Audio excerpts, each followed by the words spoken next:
Fala galera, família policial militar, todos os amigos do bem.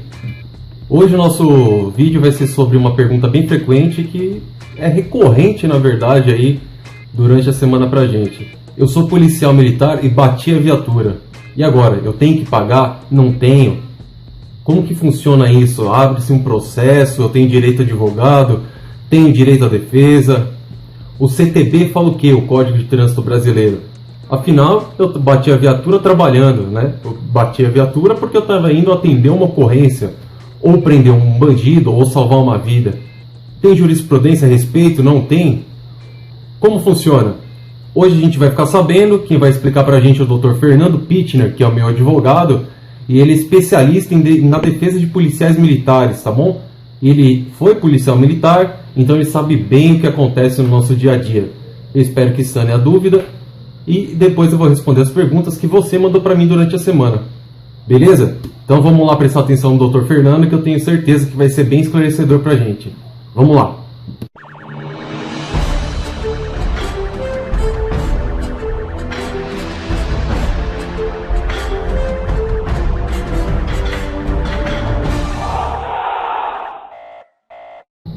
Olá pessoal, olá policial militar, meu nome é Fernando Pittner, sou advogado, estamos aqui reunidos para esse bate-papo. A dúvida que nos chegou como forma de pergunta essa semana foi o seguinte: sou policial militar, estava dirigindo uma viatura policial e sofri um acidente.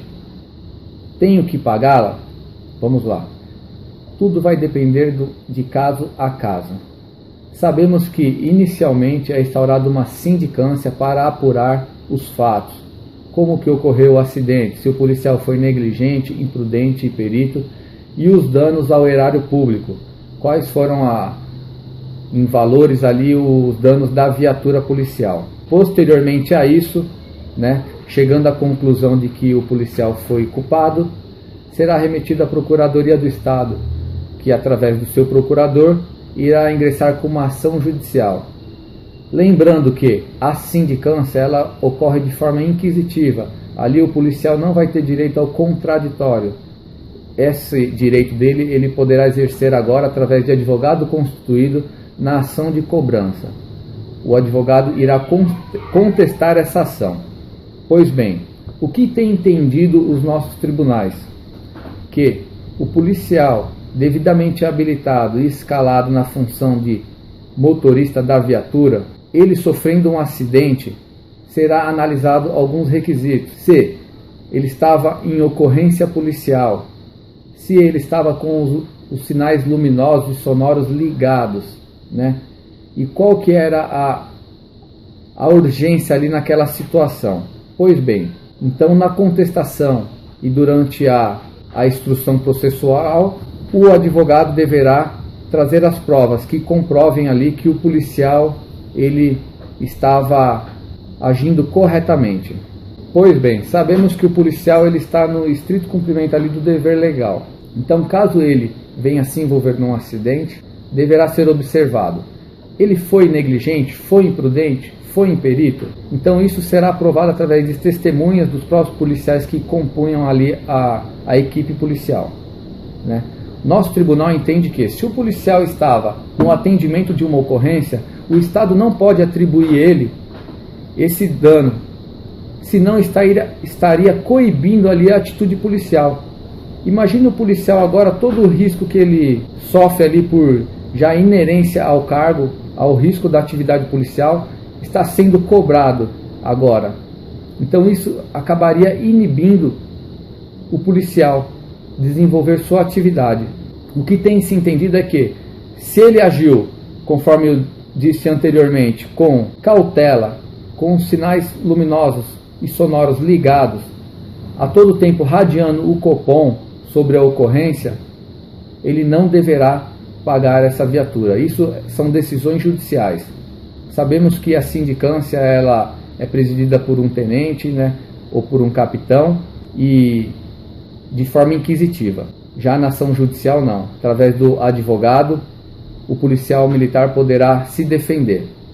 Sendo assim, não pode a administração pública transferir a culpa ao policial que já trabalha numa situação de risco, numa situação tensa, pois se assim fizesse, estaria inibindo o policial militar. Então, é nesse caminho que o nosso judiciário tem entendido. Temos aqui, inclusive, um processo do escritório em que o policial sofreu um acidente. E foi justamente isso que ocorreu. Durante a instrução processual, foi provado que o policial teve cautela no deslocamento, teve cautela ali em fazer a apreensão dos menores infratores. Então, tudo isso levou-se em conta e a ação foi julgada improcedente. Os policiais não deverão pagar a viatura pelo próprio risco que a atividade exerce. Porém, lembre-se, tudo isso foi constatado que o policial estava com sinais sonoros ligados, sinais luminosos ligados. E como sabemos, e mais uma vez eu falo aqui, o Código de Trânsito Brasileiro prevê essa situação da viatura policial, a prioridade dela. Então, policial, vai depender de caso a caso, como que foi que ocorreu o acidente. Mas a princípio é isso, colega policial. Cautela no deslocamento, pois sabemos que qualquer erro seu, o Estado, através dos seus procuradores, virá de forma violenta os cobrando. Então, deslocamento tem que ter cautela, tem que ter prudência. E tudo vai depender de caso a caso. Espero que eu tenha sanado a dúvida de vocês e estamos à disposição para maiores esclarecimentos. Um abraço a todos. Então é isso aí, pessoal. Gostaram? Tenho certeza que sanou a dúvida de muita gente aí, foi bastante instrutivo pra gente. O policial ele tem que estar ciente dos seus deveres, sim, mas também dos seus direitos, do que é seu por direito. Como o doutor mesmo falou, o Estado vai vir de maneira bruta em cima do policial para fazer ele pagar a viatura, né? Acontece também, por exemplo, eu já vi um amigo policial, ele se acidentou de moto, né, na verdade, e nesse acidente ele caiu da moto e a arma foi perdida, né? Ele teve que pagar essa arma. Mas aí, como o doutor falou, varia de caso a caso.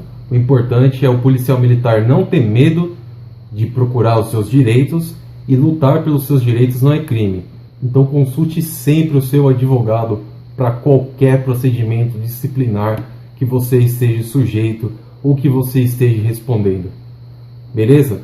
É isso aí, galera. Vamos começar a responder as perguntas que vocês me mandaram durante a semana. A pergunta da semana, hein? Vamos lá. Pessoal, primeira pergunta que mandaram pra gente durante a semana foi: qual é o melhor armamento para se trabalhar na rua? O fuzil 762 ou 556? Quem mandou essa pergunta foi o Riqueto Conso. Riqueto, na minha opinião, os dois tipos de fuzil são extremamente necessários. Por quê? O fuzil 556 é um fuzil de menos potencial, né? Ele é menos potente, evidente, que um 762, mas ele é mais leve. Então o terceiro homem, né, o banco de trás, ele pode trabalhar com esse fuzil em bandoleira. Por que trabalhar com fuzil em bandoleira? A gente não pode deixar o armamento, muitas vezes, no porta-fuzil da viatura e se deparar com uma ocorrência, com um roubo a banco, um roubo a uma empresa de valores, por exemplo, porque nem sempre a viatura ela atende só as ocorrências que são enviadas pelo rádio. Ela se depara muitas vezes com ocorrência na rua. E se você perceber nesses roubos que eu citei, por exemplo, o armamento que o crime usa é extremamente pesado. Então, até você pegar essa arma, colocar em bandoleira, desembarcar, já se passou muito tempo. Então, é uma ocorrência extremamente complexa, tá? E o fuzil 762, o poder de fogo dele é absurdo, tá?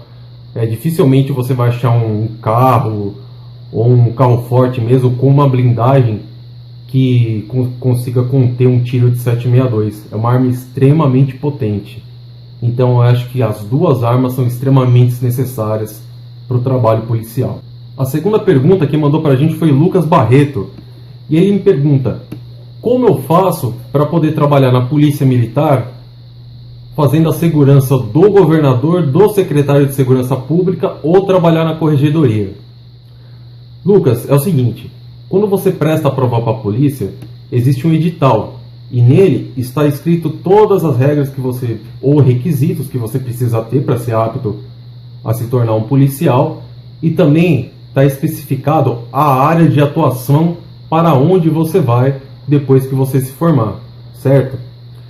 Depois que você se forma, você tem que permanecer 2 anos, teoricamente, nessa área aonde o seu edital indica que você teria que trabalhar. Passando esses 2 anos, que geralmente eles vencem quando termina o seu estágio probatório na polícia, você pode pedir transferência normalmente, como para qualquer outra unidade. Beleza? Pessoal, a terceira pergunta, quem manda é o Leonardo de Castro Medeiros, e ele quer saber se pode ou não pode ter tatuagem para entrar na polícia. Como eu falei na pergunta anterior, existe o edital da Polícia Militar quando o concurso é aberto. Nesse edital é especificado que a tatuagem não pode ultrapassar a manga da camisa e nem a perna do short, de educação física, tá, no caso da Polícia Militar.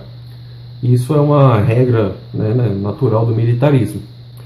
Porém, quem começou com essas tatuagens militares foi a Marinha Norte-Americana, especificamente os SEALs da Marinha, que são considerados a tropa de elite de todas as forças armadas norte-americanas. A tatuagem, ela sempre foi símbolo de orgulho, né? Existem aborígenes na Austrália que desde milhares de anos atrás eles fazem tatuagens contando histórias de suas vidas, que são as tatuagens que eles fazem no rosto.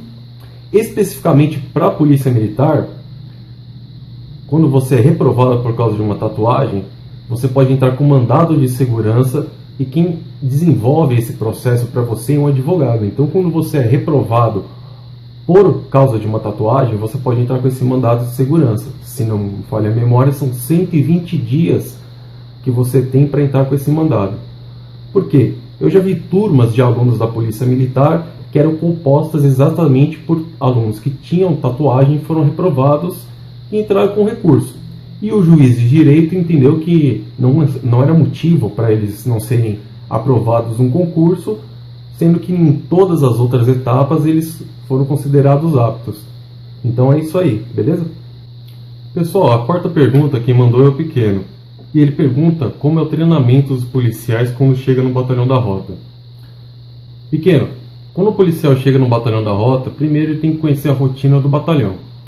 Então ele passa num estágio, na verdade é um curso de aperfeiçoamento, porém de adaptação à rotina do batalhão. Então nesse curso ele vai ter a base de todas as atividades que um policial militar de rota vai ter que desenvolver durante o seu patrulhamento ou durante as operações às quais a rota é designada, beleza? Vencendo essa etapa, ele vai ser classificado em uma das companhias e ele vai para um estágio operacional de rota, tá? Que é dividido em 2 partes, a parte de observação e a parte prática. Na parte de observação, como o próprio nome já diz, ele vai observar como os demais policiais trabalham e a função de cada membro da equipe em cada tipo de ocorrência. E na função prática, ele começa a desenvolver esse trabalho de forma gradual e no final desse estágio é votado o braçal, o direito de ostentar aquele braçal de rota que nós usamos, tá? Então quando você vê um policial sem esse braçal, ele é um estagiário. A partir do momento que ele foi agraciado, ele conquistou o direito de ser um rotariano, ele conquistou o direito de usar esse braçal. Beleza? Fora isso, todos os dias o policial da rota ele sofre algum tipo de treinamento, ele passa por alguma instrução. O policial de rota ele não vai para a rua sem passar uma instrução. Então todo dia tem treino, todo dia tem instrução. É um dos diferenciais dessa unidade de elite da polícia. Galera, esse foi o nosso vídeo de hoje, espero que vocês tenham gostado. Continue mandando suas perguntas para a gente durante a semana. No final de semana, todo domingo vai sair um vídeo e a gente vai respondendo e sanando as perguntas e aceitando sugestões de vocês, tá ok? Muita gente está me perguntando, não tem como falar o nome de todo mundo, mas é a respeito da minha recuperação e quando eu volto a trabalhar. Eu não tenho um prazo definido ainda para voltar à atividade na rota. O parecer de todos os meus médicos é que a partir dessa semana agora eu comece a retomar gradualmente algumas das minhas atividades. Então eu vou voltar a treinar de maneira leve, vou voltar para musculação, voltar devagar para o Muay Thai, devagar para o Jiu-Jitsu e fazer bastante natação, pelo problema que deu na cirurgia dos pulmões, que eles ainda não conseguem se expandir da forma que faziam antigamente. Tá? Então é uma espécie de fisioterapia pulmonar que eu tenho que fazer. Beleza? Mas agradeço a todas as orações e toda a energia positiva que vocês estão mandando para mim. Está sendo muito proveitoso para mim, de verdade, tá bom? Se vocês gostaram do vídeo, deixa o like aí. Não esquece de se inscrever no nosso canal, tá bom? No YouTube. E não esquece de curtir a nossa fanpage e acompanhar o nosso trabalho. Ele é feito com muito carinho para vocês, tá bom? Policial militar, lutar pelos seus direitos não é crime, tá? Procure sempre um advogado, procure lutar pelos seus direitos. A melhor polícia que nós podemos fazer é cuidando um dos outros, e assim todos cuidando do cidadão, tá bom? A melhor polícia, a polícia mais eficiente, é aquela que caminha de mãos dadas e de forma transparente com a sociedade. Então confie no nosso trabalho e disponha da Polícia Militar. Um grande abraço, galera. Fiquem com Deus.